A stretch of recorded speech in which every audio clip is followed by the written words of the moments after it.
warahmatullahi wabarakatuh. Sahabat intelektual muslimah, bersua kembali dalam rubrik Suara Ekonom, sebuah rubrik yang akan mengulas berbagai persoalan dari perspektif ekonomi syariah atau ekonomi Islam.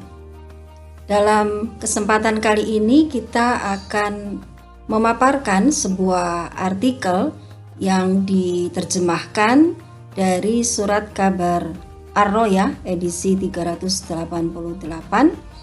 yang ditulis oleh Profesor Hasbullah An-Nur yang berjudul pengakuan para ahli bahwa kebijakan yang diambil oleh Dana Moneter Internasional telah membinasakan bangsa-bangsa.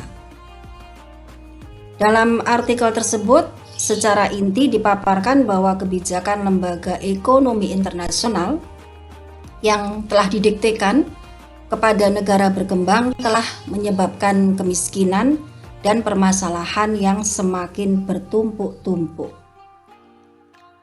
Buruknya kebijakan yang diberikan ini telah menggerakkan apa yang dirasakan oleh berbagai ekonom termasuk ekonom barat. Salah satunya adalah pernyataan oleh John Perkins dalam bukunya Convention of an Economic Hitman, yang dia mengemukakan bahwa sesungguhnya IMF, International Monetary Fund, adalah salah satu alat yang dipergunakan oleh perusahaan internasional untuk membangun sebuah imperium yang dapat mengontrol ekonomi dunia, mengacaukan sebuah negara, menjarahnya, bahkan menghancurkan ekonomi negara-negara berkembang.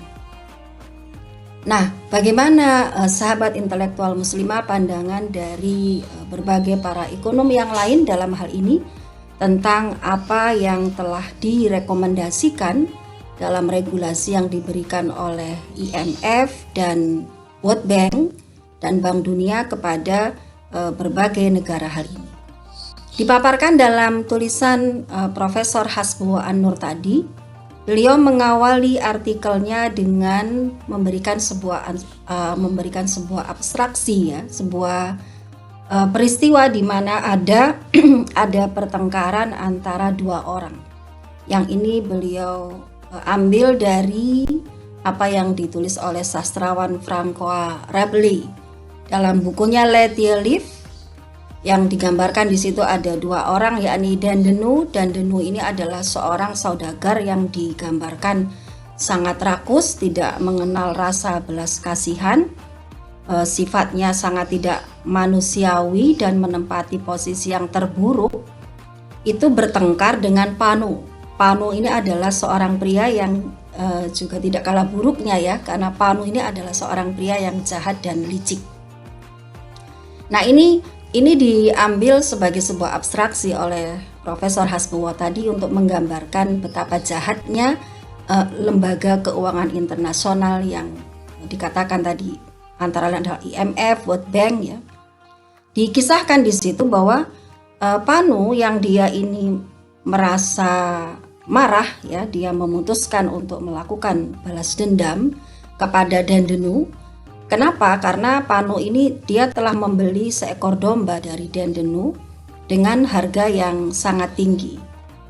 Nah, karena dia merasa tertipu begitu, kemudian dia memegang domba yang telah dibelinya tadi, kemudian dilemparkan ke lautan.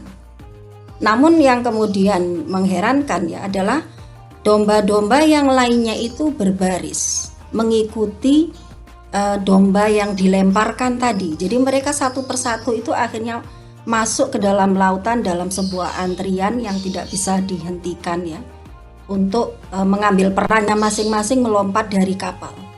Nah, adegan itu membuat Dandenu merasa kalap, kemudian berusaha menghentikan kawanan domba yang melompat satu persatu ke dalam air, namun usaha yang dilakukannya itu gagal. Keyakinan para domba-domba tadi bahwa apa yang mereka lakukan itu harus dilakukan itu tidak bisa dilawan. Nah, didorong oleh keserakahan yang sangat kuat, pada akhirnya Dendenu kemudian mencoba menangkap domba yang terakhir. Namun pada akhirnya keduanya, baik sang domba ataupun Dendenu tadi, jatuh ke dalam lautan. Nah, ini dipaparkan oleh Profesor Hasbuat tadi sebagai sebuah abstraksi dalam awal artikelnya untuk menggambarkan bahwa pinjaman yang ditawarkan oleh Dana Moneter Internasional atau IMF dan Bank Dunia kepada penguasa di semua negeri-negeri atau negara berkembang yang notabene kebanyakan adalah negeri-negeri yang mayoritasnya penduduknya beragama Islam, itu merupakan representasi antara transaksi yang terjadi antara Panu yang jahat dengan licik tadi dengan saudagar Dendenu yang rakus nan kejam tadi. Jadi nasib domba-domba itu sama sebagaimana gambaran nasib bangsa-bangsa yang tertindas, yang mereka mengambil rekomendasi dari IMF, dari Bank Dunia, pada akhirnya jatuh ke lautan. Lautan ini gambarannya adalah mulut-mulut dari para korporasi kapitalis transnasional.